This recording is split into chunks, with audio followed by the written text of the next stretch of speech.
ഇവിടെ വുമൺ എംപവർമെന്റുമായിട്ട് ബന്ധപ്പെട്ട കാര്യമാണ്. സ്ത്രീകളാണ് എല്ലാ കുടുംബയോഗങ്ങളിലും ഏറ്റവും കൂടുതൽ പങ്കെടുക്കുന്നത്. ഞാനിത് അവിടെ എല്ലാവരും ഉണ്ട്, നിങ്ങളെ ചെയർമാൻ ഉബൈദും ഒക്കെ ഉണ്ടാവും. ഞാൻ പറഞ്ഞു അലിയപ്പോഴൊക്കെ പറയണം, ഞാൻ അവരുടെ ഷെരീഫ് ഒക്കെ ഉണ്ട് ഇവിടെ എല്ലാ യോഗത്തിലും അവർ പങ്കെടുത്താണ്. സ്ത്രീകളുടെ പ്രാതിനിധ്യം എന്ന് പറയുന്നത് അവരാണിത് കേൾക്കാൻ, അല്ലെങ്കിൽ അവരാണിതിൽ അറിയാൻ, അവരാണിതിൽ ഇൻവോൾവ് ചെയ്യുന്നത്. സ്ത്രീ ശാക്തീകരണത്തിന്റെ ഇടതുപക്ഷ തട്ടിപ്പുണ്ട്. ഞാൻ നിരന്തരം പറയുന്ന ഒരു കാര്യമാണ്. അതെന്താന്ന് വെച്ചാല് ഈ ജെൻഡർ ഈക്വാലിറ്റി എന്നാണ് ഇടതുപക്ഷം പറയുന്നത്. ഞാൻ വിശദീകരിക്കുന്നില്ല സഹോദരിമാരെ. ജെൻഡർ ഈക്വാലിറ്റി പുരുഷ മേധാവിത്വത്തിന്റെ ഒരു തട്ടിപ്പാണ്. സ്ത്രീ പുരുഷ സമത്വം അത് ശരിയല്ല. ജെൻഡർ ജസ്റ്റിസ് ആണ് പ്രധാനം. സ്ത്രീക്ക് ബുദ്ധിപരമായി അതല്ലെങ്കിൽ അവരുടെ കഴിവനുസരിച്ച് അവർക്ക് പുരുഷന്റെ മുകളിലേക്ക് ഉയർന്നു പോകാൻ കപ്പാസിറ്റി ഉണ്ടെങ്കിൽ അവർക്കത് അനുവദിക്കണം. എന്തിനാണ് ഇക്വാലിറ്റി? ഇക്വാലിറ്റി അല്ല ശരി. ഒന്ന്, ഞാൻ വിശദീകരിക്കാൻ. രണ്ടാമത്തെ കാര്യം, സ്ത്രീകളുടെ എംപവർമെന്റ് നമ്മൾ ആലോചിച്ച് നോക്കണം. നിങ്ങൾ ഏറ്റവും പ്രധാനപ്പെട്ട ഒരു കാര്യം മനസ്സിലാക്കേണ്ടത്, ലോകത്തെ ഏറ്റവും വലിയ വിപണി ഏതാണെന്ന് നിങ്ങൾക്കറിയാം? വസ്ത്രമാണ്, മറ്റൊന്ന് ഭക്ഷണമാണ്. ഈ വസ്ത്രത്തിലും ഭക്ഷണത്തിലും സ്ത്രീയുടെ ടച്ചുള്ള എത്ര ഓൺട്രപ്രണർഷിപ്പ് കേരളത്തിലുണ്ട്, ഇന്ത്യയിലുണ്ട്.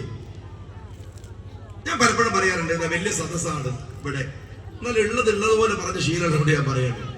കേരളത്തിൽ ഏറ്റവും നല്ല ടേസ്റ്റുള്ള ഫുഡ് എന്ന് പറയുന്നത് തലശ്ശേരി, അതുപോലെ കണ്ണൂർ വിഭവങ്ങളെ കുറിച്ച് പറയാം. എന്ന് മലപ്പുറത്ത് മോശമാണെന്ന് നിങ്ങൾ ദേഷ്യം പിടിക്കുകയും ചെയ്യരുത്. തലശ്ശേരി, കണ്ണൂർ തലശ്ശേരിയാണ് ഏറ്റവും നല്ല ടേസ്റ്റിൽ ഫുഡ് ഉണ്ടാക്കുക എന്നാ പറയാം. ഞാൻ എന്നോടൊരു കുടുംബയോഗത്തിൽ പറഞ്ഞു, അങ്ങനെ ഞങ്ങൾ കാണിച്ചു തരാൻ ഞങ്ങൾക്ക് ഫുഡ് ഉണ്ടാക്കിയിട്ട് നോക്കിയാണ്. ഞാൻ വെല്ലുവിളിക്കാനും വാശില്ല, അങ്ങനെ പറയാം. ഇപ്പൊ തലശ്ശേരി ബിരിയാണി, പക്ഷെ തലശ്ശേരി ബിരിയാണി നിങ്ങൾക്ക് എറണാകുളത്ത് പോയാൽ കേൾക്കാം, ലോകത്ത് എവിടെ പോയാലും തലശ്ശേരി ബിരിയാണി ഉണ്ട്. ആരാ വെക്കുന്ന കാര്യങ്ങൾ?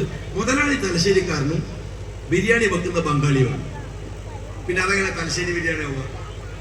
ഈ ഫുഡിന് സ്ത്രീയുടെ ടച്ചുള്ള ആ കൈപുണ്യത്തോടെ ലോകത്തിന്റെ വിപണിയിലേക്ക് ഇറക്കുന്ന ഓൺട്രപ്രണർഷിപ്പുകൾ എത്രയുണ്ട്?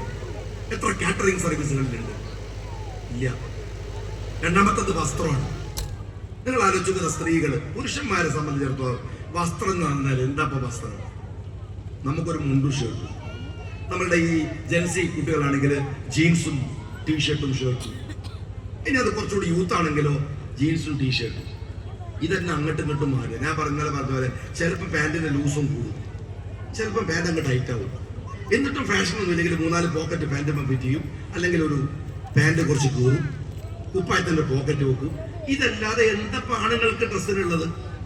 ഇവിടെ ഇരിക്കുന്ന പെണ്ണുങ്ങൾ നോക്കും, ഓരോരുത്തർക്കും ഓരോ ഡ്രസ്സാണ്, ഓരോ ഡിസൈനാണ്. നിഫ്റ്റിനകത്ത് ഏറ്റവും വലിയ റിസർച്ച് നടക്കുന്നത് സ്ത്രീകളുടെ ഡ്രസ്സുമായിട്ട് ബന്ധപ്പെട്ടാണ്. അവരുടെ പർദ്ദയാണെങ്കിലും ചുരിദാറാണെങ്കിലും സ്ത്രീകളാണ് ഡ്രസ്സിന്റെയും അതോറിറ്റി. അതുമായി ബന്ധപ്പെട്ട എത്ര ഓൺട്രപ്രണർഷിപ്പ് ഇവിടെ നടക്കുന്നുണ്ട്? കേരളത്തിൽ നടക്കുന്ന അധികവും ചുരിദാറാവട്ടെ, മറ്റ് സ്ത്രീകളുമായി ബന്ധപ്പെട്ട